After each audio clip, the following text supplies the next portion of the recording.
Assalamualaikum warahmatullahi wabarakatuh. Dan salam sejahtera untuk kita semua.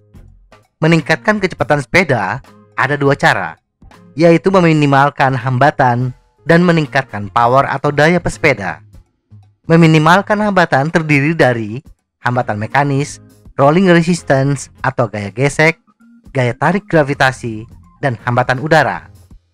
Upgrade yang dilakukan oleh pesepeda terhadap komponen sepeda adalah salah satu upaya meminimalkan hambatan. Tetapi permasalahannya, tidak semua pesepeda memiliki anggaran yang cukup. Untuk itu, sebelum melakukan upgrade komponen, kita harus mengetahui seberapa besar penurunan hambatan bila kita mengganti komponen. Mengetahui efisiensi komponen sepeda akan mempermudah pesepeda untuk menentukan prioritas upgrade. Berikut adalah data efisiensi komponen berdasarkan hasil uji coba dari Friction Pack.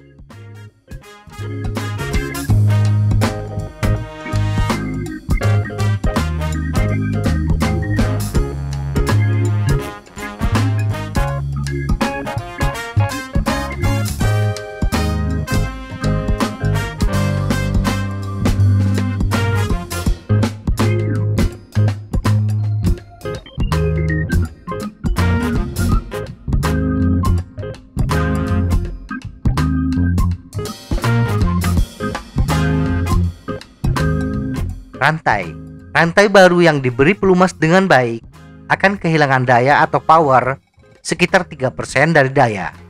Data ini didapat dari hasil pengujian rantai dengan menerapkan power sekitar 150 hingga 200 watt. Dari hasil pengujian, rantai baru yang tidak diberi pelumas memiliki gaya gesek kurang lebih 4% dari power yang dikerahkan pesepeda. Sedangkan rantai yang sudah aus dan tidak diberi pelumas akan kehilangan power sebesar 5%.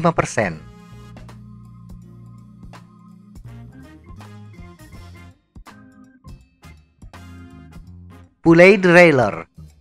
Sumber utama resistensi drivetrain lainnya adalah pulley RD. Besaran power yang hilang bergantung kepada jenis pulley yang digunakan.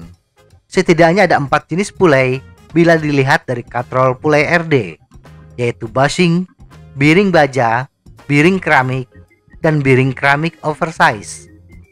Berdasarkan hasil pengujian Friction Pack, jenis pulley RD yang paling banyak menyerap power adalah pulley jenis bushing, yaitu sebesar 2% dari total power.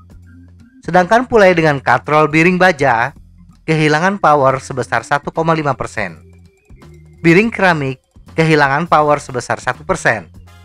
Sedangkan pulley dengan katrol keramik dan berdiameter besar atau oversize akan kehilangan power sebesar 0,5% dari power yang disalurkan pesepeda ke pedal.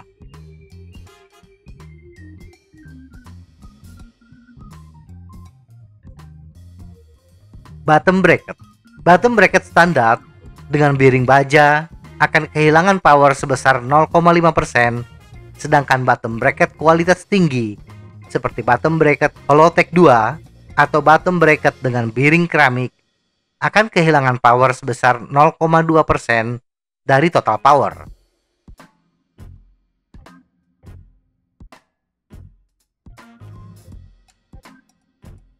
Bearing hub. Hub biasa hanya menyebabkan resistensi sekitar setengah watt pada kecepatan rata-rata. Sedangkan hub yang menggunakan bearing keramik bisa memangkas kehilangan power menjadi 0,25 watt. Harap diperhatikan, kehilangan power di hub bukan persentase dari total power, tetapi dalam satuan watt. Kehilangan setengah watt ketika mengayuh sepeda dengan power 150 watt hanya hilang sekitar 0,33%.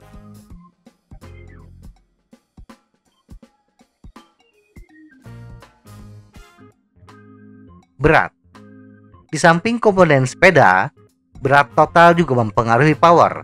Semakin besar berat total, maka semakin besar pula power yang dibutuhkan untuk menggerakkan sepeda pada kecepatan tertentu. Untuk pesepeda dengan berat badan 70 kg dan berat sepeda 14 kg dengan posisi tangan di hood dan menggunakan ban jenis cleanser dengan kecepatan sepeda 30 km per jam, bila berat sepedanya diturunkan sampai batas terendah yang diizinkan 6,8 kg atau turun 7,2 kg, akan terjadi penurunan power yang dibutuhkan yang semula 174 watt menjadi 171 watt, turun sebesar 3 watt atau 0,42 watt per kilogram.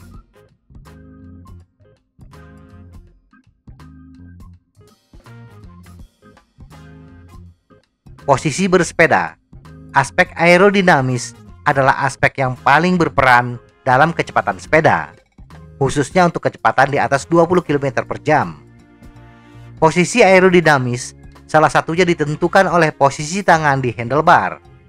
Setidaknya ada 5 posisi tangan, yaitu hood, bar top, bar end, drop, dan aerobar. Dengan data pesepeda dan kecepatan yang sama, kita mendapatkan data sebagai berikut.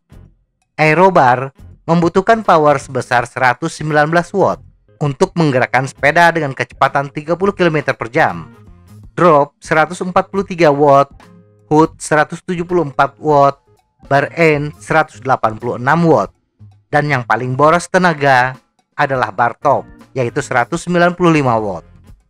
Sepeda MTB yang menggunakan ban cleanser dengan knob semi slick dan flat bar, bila mengganti handlebar menjadi corner bar tanpa harus mengganti drivetrain, akan menghemat power sebesar 27%, yang semula 195 watt menjadi 143 watt.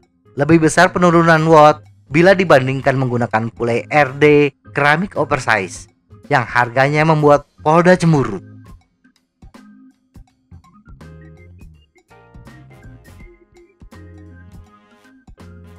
Peningkatan gear ratio. Berlatih menaikkan power adalah langkah yang paling efektif bila kita biasanya hanya mampu mengayuh sepeda jalan raya dengan ban 725C, kombinasi 50-16T, dan cadence 80 rpm. Kemudian bila kita melatih kekuatan hingga bisa meningkatkan gear ratio menjadi 50-17T, satu gigi lebih besar dengan cadence yang sama yaitu 80 rpm, maka power kita meningkat sebesar 17%, dari 145 watt menjadi 170 watt.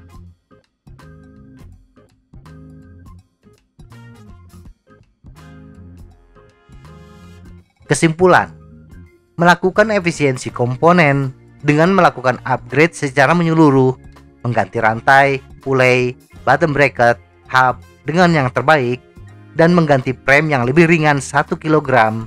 Bila sepeda dikayuh dengan power 200 watt, kita hanya menghemat power sebesar 4,78 watt.